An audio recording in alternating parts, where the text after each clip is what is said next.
Hi, welcome to Kevin Alone's audiobook reading Start With Why by Simon Sinek.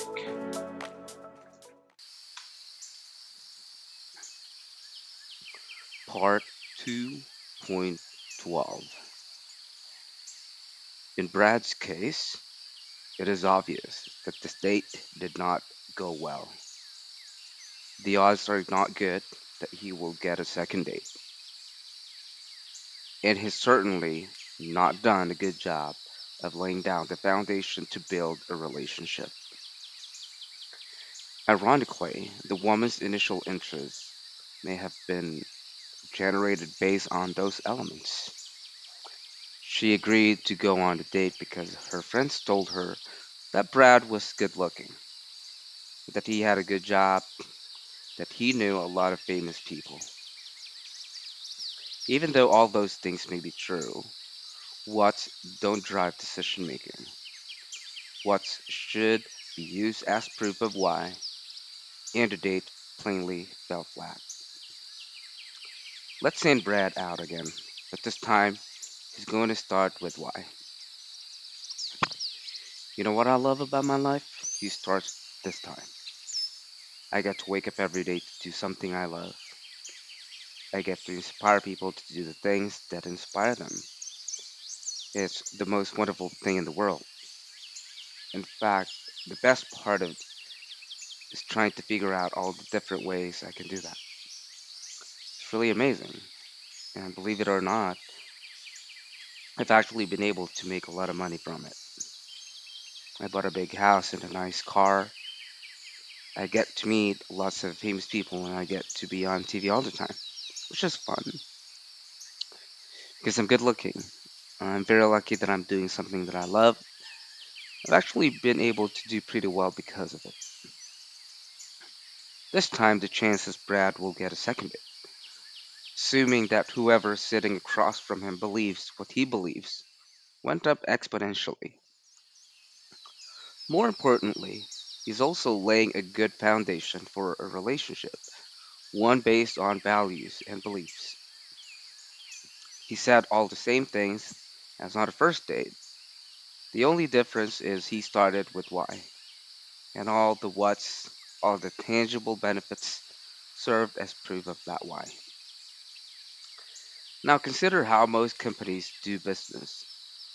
Someone sits down across the table from you, they've heard you're a good prospect, and they start talking.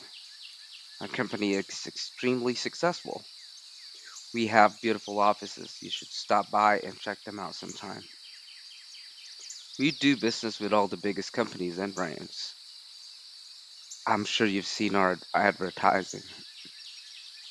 We're actually doing pretty well. In business, like a bad date, many companies work so hard to prove their value without saying why they exist in the first place. They'll have to do more than show your resume before someone finds you appealing, however. But that is exactly what companies do. They provide you with a long list of their experience, what they've done, whom they know, all with the idea that you will find them so desirable that you will have to drop everything to do business with them.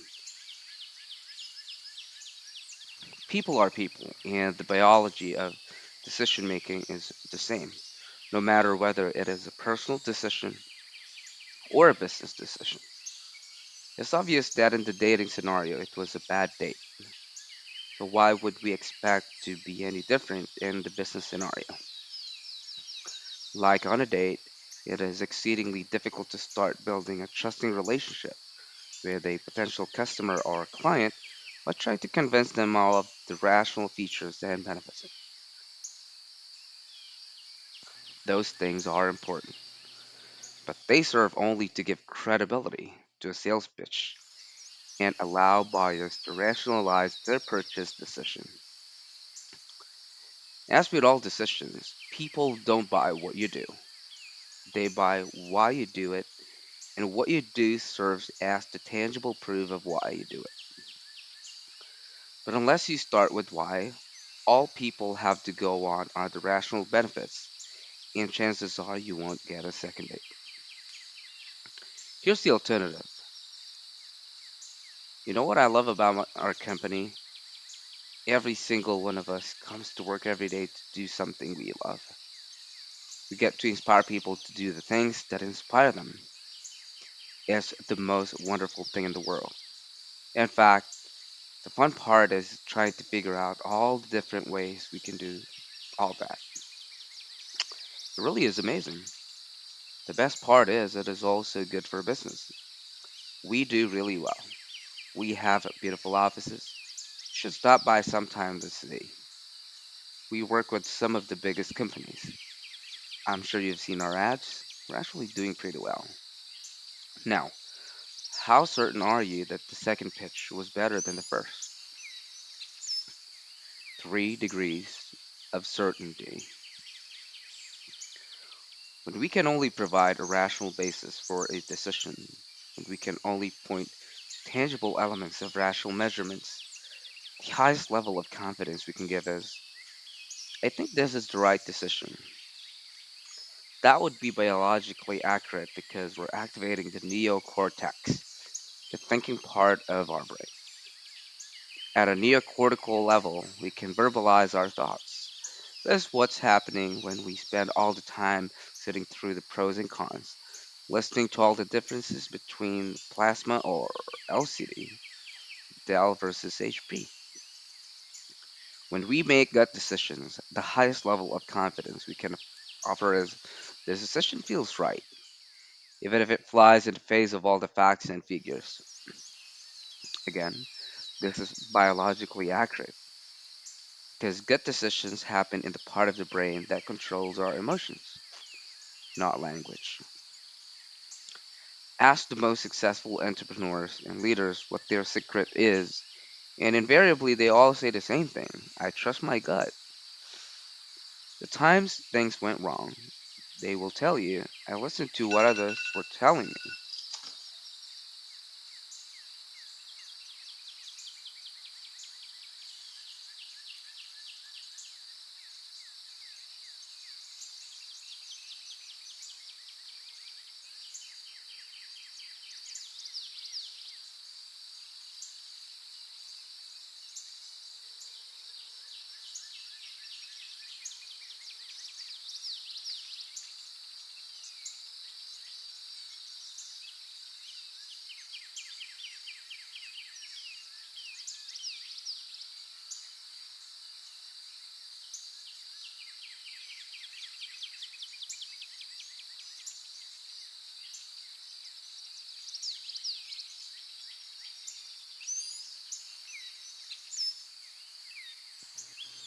Even though it didn't feel right, I should have trusted my gut.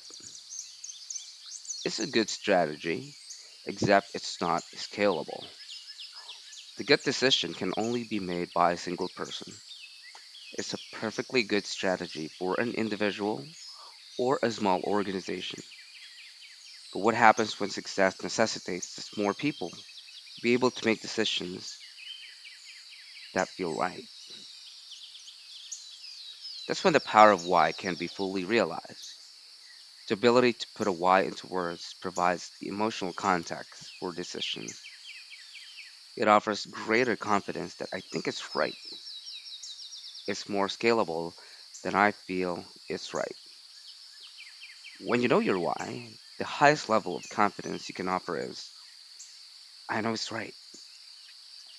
When you know the decision is right, not only does it feel right, but you can rationalize it and easily put it into words. The decision is fully balanced. The rational what's offer proof for the feeling of why. If you can verbalize the feeling that drove the gut decision, if you can clearly state your why,